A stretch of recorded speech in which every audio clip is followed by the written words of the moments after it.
Olá a todos que estão assistindo esse vídeo, meu nome é Daniel Inácio e eu estou aqui para apresentar o processo de elaboração do meu projeto final de Mami em dupla com a Rebeca Costa. E o projeto se trata de um remake, que se trata mais ou menos do contrário que um remake que é você adaptar um jogo recente para os moldes de uma tecnologia mais antiga, no caso o Atari, e codificá-lo em Processing. O jogo escolhido pela gente foi o Flappy Bird, sucesso lançado em 2013 para dispositivos móveis e desde então vem sendo queridinho de quem ainda está em fase de aprendizado com programação, assim como eu e minha dupla. É um jogo mecanicamente bem simples e dentro do que foi ensinado em aula, com gameplay baseado em tentativas e pontuações sem qualquer tipo de sucessividade narrativa muito complicada de se adaptar em prática. Então, sem mais delongas, vamos pro passo a passo em etapas. Antes de sequer abrir o Processing, a gente vai dar uma passada rapidinho num programinha chamado Azeprite que eu usei para desenhar as sprites de pixel art que foram importadas para o meu projeto. Eu dei uma olhada rapidinho mais ou menos em como que é o padrão de uma pixel art no Processing antes de começar a desenhar, vi como que eles trabalham cores, se eles usam sombra e iluminação.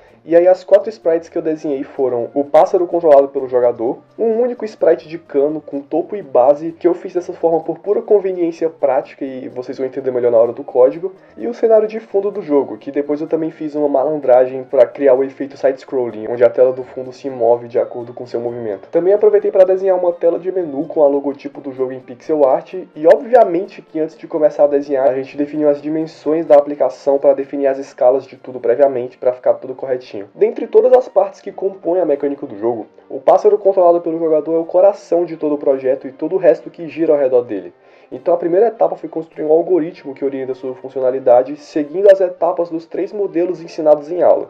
Descrevendo no modelo natural, o jogador controla um pássaro que cai sob efeito de uma gravidade e ao clicar algum botão, provoca um impulso que o faz bater as asas e se manter voando com uma impulsão de força fixa que vai contra a gravidade e volta a cair. Escrevendo agora no modelo matemático, para y igual a 50 e vy igual a 0, y igual a y0 menos vy mais 1 vezes t, sendo y a altitude em que o pássaro está, t o tempo decorrido, y0 a altitude inicial em que o pássaro estava, e vy a velocidade de queda do pássaro, que vai acelerando ao aumentar de valor em mais 1 a cada instante.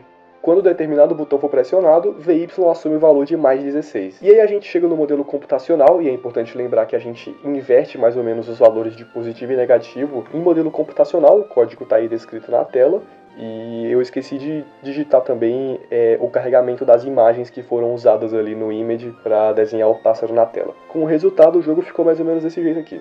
Diga-se de passagem que se trata da mesma lógica do lançamento vertical ensinado na aula 8 no momento em que estávamos aprendendo sobre o movimento retilíneo uniforme. Deste modo, a gente tem um pássaro que cai sob a força da aceleração da gravidade, que no caso não vai ser exatamente a gravidade quando a gente for fazer no jogo, já que funciona em pixels, e ao clicar em alguma tecla específica à escolha do desenvolvedor, o pássaro impulsiona para cima e volta a cair. O próximo passo, e mais simples, é adicionar o fundo. Para isso eu visitei o Photoshop rapidamente para fazer uma gambiarra, em que eu espelhei a imagem do background que eu tinha desenhado e coloquei ela ao lado da imagem do background original, para que quando eu colocasse uma do lado da outra e o jogo começasse a se movimentar em direção à imagem seguinte, não criasse uma quebra entre as duas imagens e parecesse uma coisa fluida. O código acabou ficando mais ou menos assim, comigo criando uma variável pro parâmetro x do vértice superior esquerdo do background, que como pode ser lido vai subtraindo, ou seja, se movendo à esquerda em menos 2 pixels, 60 vezes por segundo, e quando esse valor assume menos 1200, volta a ser 0 para criar um efeito de loop.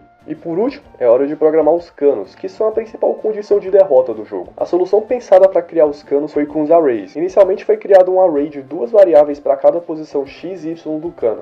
Os valores iniciais são definidos no setup e 2 canos são desenhados na função que os chama no draw, dentro de um laço que trabalha as 2 variáveis. O código ficou mais ou menos assim, com o parâmetro y de cada cano fazendo com que o primeiro cano, o que subtrai a metade da altura do cano mais 100, assuma uma posição superior e o segundo cano assume uma posição inferior. E aí mostra por que eu desenhei tudo em um único cano só, para não ter que exportar 2 imagens diferentes de um jeito desnecessário. Além disso, o parâmetro x de cada cano, assim como o background, está sendo subtraído pelo valor de menos 2, também criando um efeito de movimento à esquerda. Para que os canos voltem a ser gerados infinitamente e assumam posições aleatórias com o passar do tempo, se inclui a seguinte condição mostrada na tela.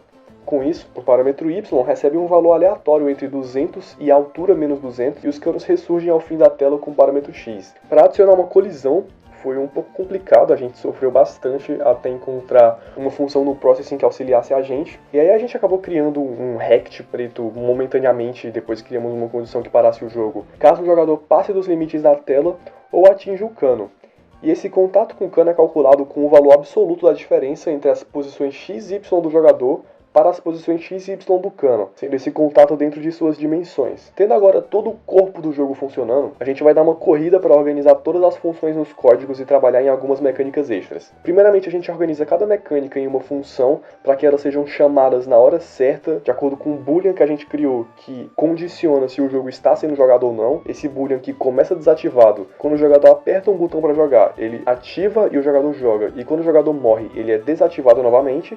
E aí, com cada mecânica sendo separada na sua função certa, ela pode ser chamada no momento certo, sem que fique uma bagunça de interpretar o código e de mexer em algum momento. A gente também criou um sistema de pontuação e pontuação máxima, simplesmente criando uma condição se, caso o x do cano passe da metade da tela, a pontuação aumenta. E o processing tem uma função chamada max, que armazena o valor máximo que uma outra variável atingiu numa variável declarada na hora. E aí está escrito na tela como funciona. Eu tive a ideia de exportar uma fonte no DaFonts mesmo de Atari, que para exportar é da mesma forma que se exporta uma imagem como foi ensinado em aula. E essa fonte eu usei para escrever o texto do score na tela, do high score no menu, do tutorial no menu, que inclusive foi a última coisa que a gente fez. A gente pegou essa logo do Flappy Bird que a gente tinha desenhado lá no AZPrite, colocou para aparecer na tela quando o jogador não está jogando, escreveu um textinho de tutorial, aperte W para pular e espaço para começar a jogar, e foi basicamente isso. E foi assim que o resultado ficou.